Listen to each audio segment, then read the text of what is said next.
हाँ दोस्तों, मैं निखिलेश कुशवाहा आपके अपने चैनल निखिल जीएस स्टडी में आपका स्वागत करता हूं। आज मैं इकोनॉमिक्स की एक महत्वपूर्ण टॉपिक पंचवर्षीय योजना के बारे में डिस्कस करेंगे, जानेंगे। आइए जानते हैं पंचवर्षीय योजना क्या है। पंचवर्षीय योजना को सबसे पहले कहाँ लागू किया गया, किसने लागू किया?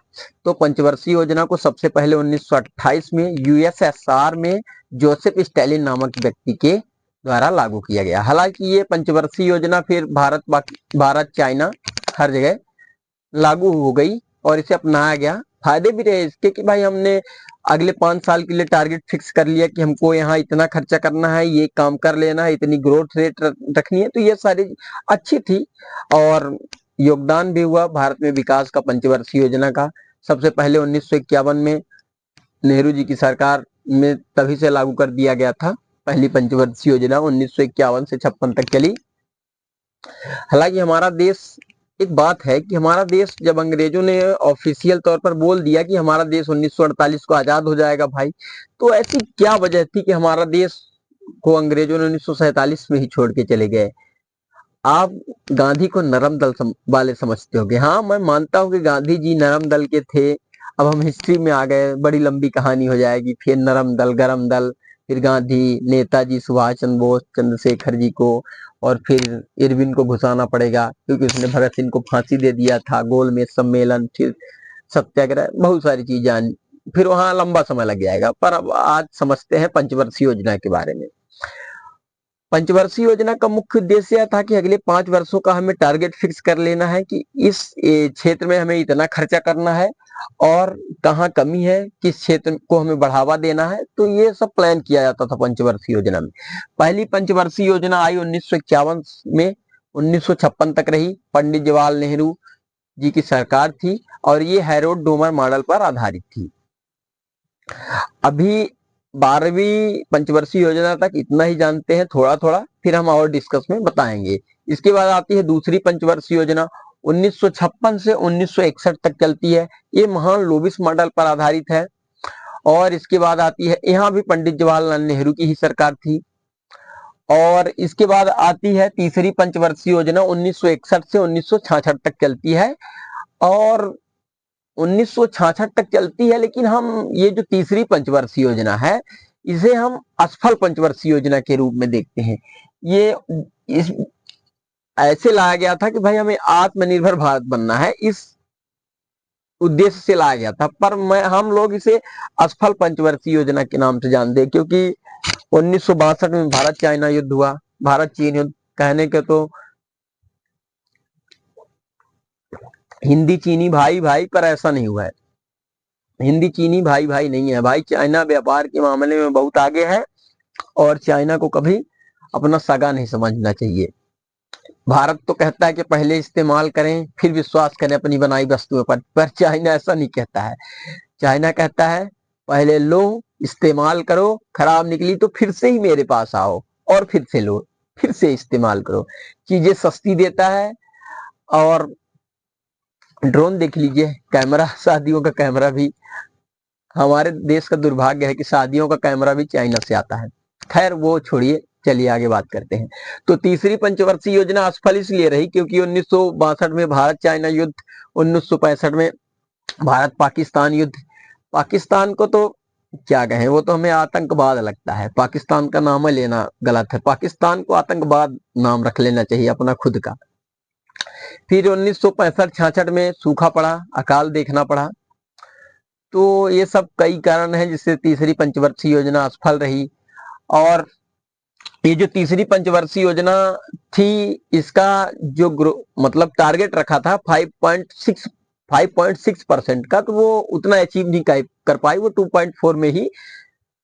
2.4% तक ही वो टारगेट अचीव कर पाई। तो इसीलिए कहते हैं कि तीसरी पंचवर्षीय योजना हमारी असफल रही। इसके बाद हम आ गया अवकाश योजना, अवकाश प्लान हॉलीडे जिसे कहते हैं। 3 साल तक प्लान हॉलीडे रहा। इसके बाद बात आती है 1969 से 74 तक।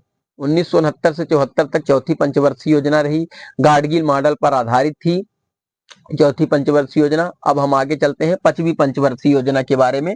1964 से 1978 तक पांचवी पंचवर्षीय योजना रही। यहाँ इंदिरा गांधी जी की सरकार रही। हालांकि चौथी पंचवर्षीय योजना में भी इंदिरा गांधी जी प्रधानमंत्री बन गई थी और इंदिरा गांधी जी की सरकार थी। अब पंचवी पंचवर्षीय योजना जो थी, इंदिरा गांधी की सरकार थी और मूल उद्देश्य यह था इस पंचवर्षीय योजना का कि भाई हमें गरीबी हटाना है। गरीबी हटाओ योजना थी ये पांचवी पंचवर्षीय योजना जो थी, गरीबी हटाओ योजना थी, मतलब कि देश से गरीबी को हटाना था। ये हो गई पांचवी पंचवर्षीय योजना की बात। और इसका जो ग्रोथ रेट था, पांचवी पंचवर्षीय योजना बढ़िया ठीक से अपना टारगेट अचीव कर पाई। 4.4 का जो टारगेट रेट था वो 4.8 तक ले गई। तो कहीं ना कहीं पांचवी पंचवर्षीय योजना सफल रही। इसके बाद हम बात करते हैं छठी पंचवर्षीय योजना। 1980 से 1985 तक जो थी छठी पंचवर्षीय योजना, यहाँ आपको देखने को मिलेगा। इसका मुख्य उद्देश्य था कि इकोनॉमिकल ग्रोथ, मतलब हमें औद्योगिकरण बढ़ाना है, कुल मिला के उद्योग को विकसित करना है, बढ़ाना है। और ये जो छठवीं पंचवर्षीय योजना है ना, इसमें नाबार्ड बैंक की स्थापना की गई।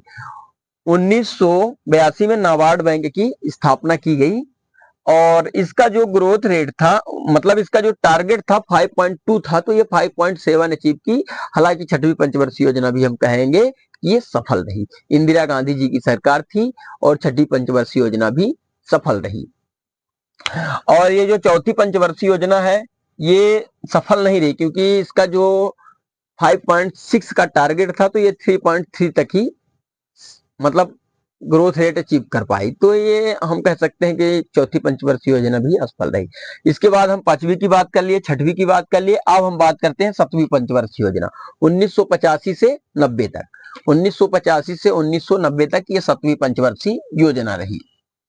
इसमें यह रहा कि आत्मनिर्भर अर्थव्यवस्था, मतलब मेन उद्देश्य था कि आत्मनिर्भर अर्थव्यवस्था, मतलब हमारी जो अर्थव्यवस्था है आत्मनिर्भर हो, हम स्वयं सेल्फ डिपेंड हो। तो ये सातवीं पंचवर्षीय योजना की बात रही। इसमें एक बात और रही, आधुनिकीकरण पर जोर दिया गया। इसका मुख्य उद्देश्य ये भी था कि हमें आधुनिकीकरण पर जोर दिया जाना है। और इसमें राजीव गांधी जी की सरकार थी, राजीव गांधी जी की सरकार थी और इसमें एनुअल प्लान लाया गया। इसके बाद देखिए ब्रेक कब हुआ, तीसरी पंचवर्षीय योजना के बाद ब्रेक, पांचवी पंचवर्षीय योजना के बाद ब्रेक और सातवीं पंचवर्षीय योजना के बाद ब्रेक। हमारे कहने का मतलब तीसरी पंचवर्षीय योजना के बाद 3 साल प्लान हॉलीडे रहा, पांचवी पंचवर्षीय योजना के बाद फिर से अवकाश रहा, पांचवी पंचवर्षीय योजना के बाद फिर से अवकाश रहा, रोलिंग प्लान। और सातवीं पंचवर्षीय योजना एनुअल प्लान। और सातवीं पंचवर्षीय योजना में राजीव गांधी जी की सरकार बन चुकी थी, राजीव गांधी जी मतलब प्रधानमंत्री के पद पर थे। अब हम बात करते हैं आठवीं पंचवर्षीय योजना 1992 से 1997। ये यहाँ जो 90 से 92 का गैप था, यहाँ एनुअल प्लान था, यहाँ एनुअल प्लान था। अब हम 1992 से 1997 में चलते हैं। आठवीं पंचवर्षीय योजना है मानव संसाधन एवं विकास। इसका मूल उद्देश्य क्या था, मानव संसाधन एवं विकास। आठवीं पंचवर्षीय योजना का मुख्य उद्देश्य था मानव संसाधन एवं विकास। और एक टारगेट और था आठवीं पंचवर्षीय योजना का कि जनसंख्या रोकना है, जो जनसंख्या वृद्धि थी उसको रोकना है। भाई गर्मी बहुत है, पानी पीना भी जरूरी है।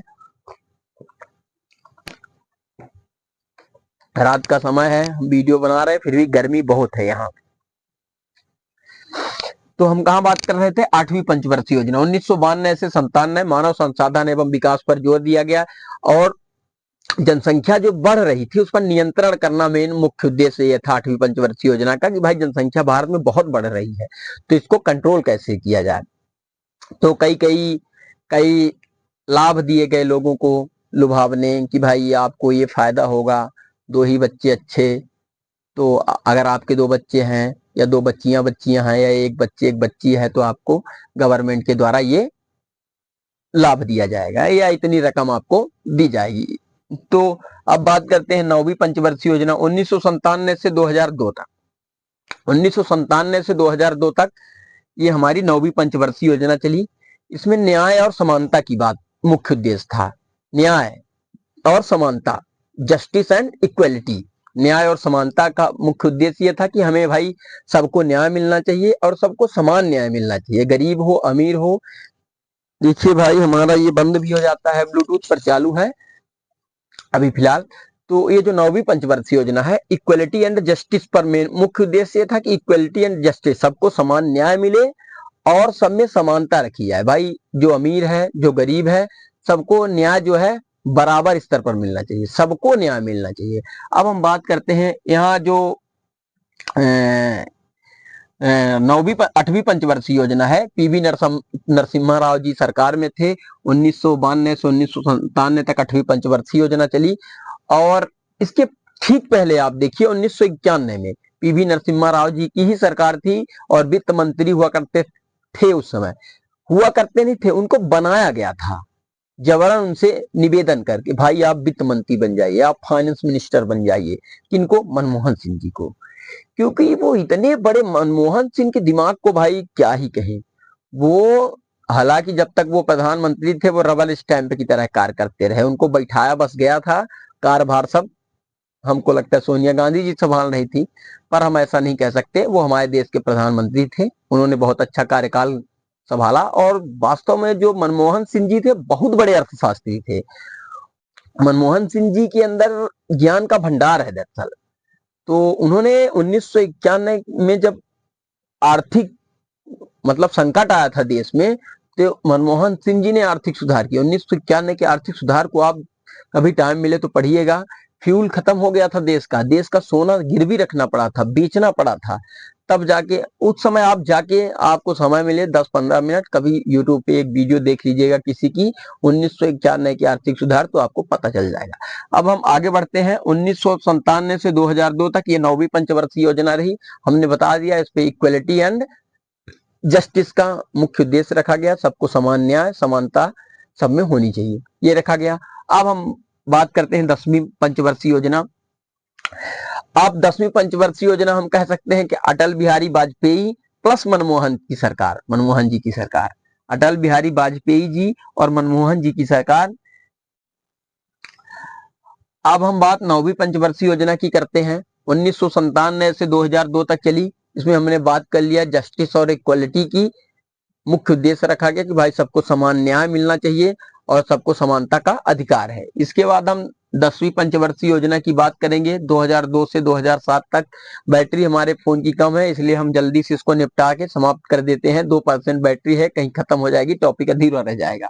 2002 से 2007 तक 10वीं पंचवर्षीय योजना आई। इसमें समावेशी विकास का उद्देश्य रखा गया।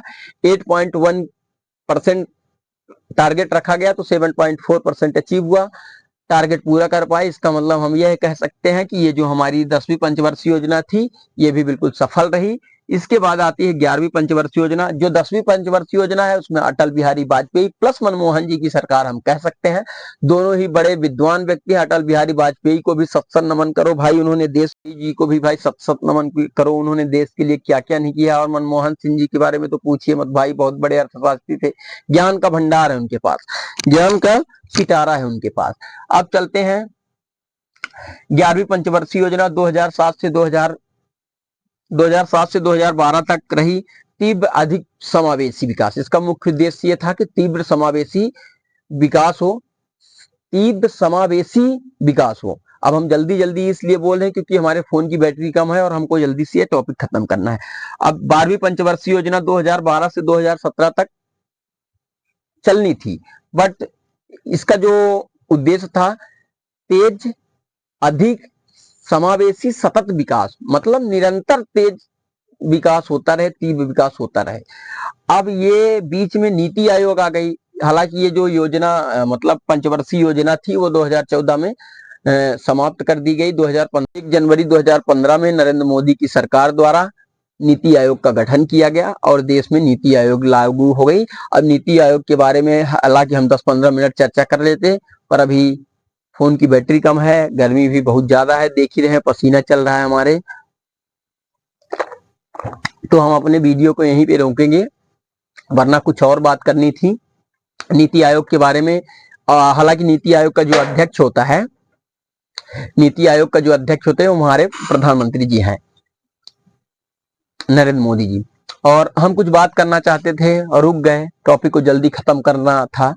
1962-65 जो 1962 भारत चीन युद्ध था उसके बारे में। 1965 भारत पाकिस्तान, अरे भारत पाकिस्तान से कौन कौन से युद्ध हुए, सियाचिन युद्ध हुआ, कारगिल युद्ध हुआ। सियाचिन के युद्ध में तो समझिए पाकिस्तान ने दगाबाजी की। वहां भाई एक समझौता हुआ था कि भाई चीन में यह समझौता हुआ था कि ठंडी के दिनों में पाकिस्तान की सेना वापस हो जाएगी और ठंडी के दिनों में जब अधिक ठंडी पड़ेगी तो हिंदुस्तान की सेना भी वापस आ जाएगी।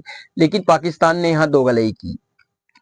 जब हिंदुस्तान की जो आर्मी थी वो लौट आई तो पाकिस्तान की जो आर्मी थी उन्होंने नार्वे नामक देश, नार्वे एक देश है, वहां से पहले से ही व्यवस्था करके रखा था ठंडी के कपड़े। मतलब सियाचिन जो है तो बहुत ठंडक जगह है, भारत की बहुत ठंडक जगह है सियाचिन। हालांकि अभी अपने कब्जे में नहीं है, वो पाकिस्तान के कब्जे में है और पीओके भी पाकिस्तान के कब्जे में। हालांकि जल्द ही अपना होगा, इसलिए हम पूरा मैप के साथ बनाते हैं। जब इंडिया का मैप बनाते हैं तो पीओके, सियाचिन ये सब उसमें आ जाता है, कभी ना कभी हम ले ही लेंगे। तो बात हो रही थी सियाचिन की।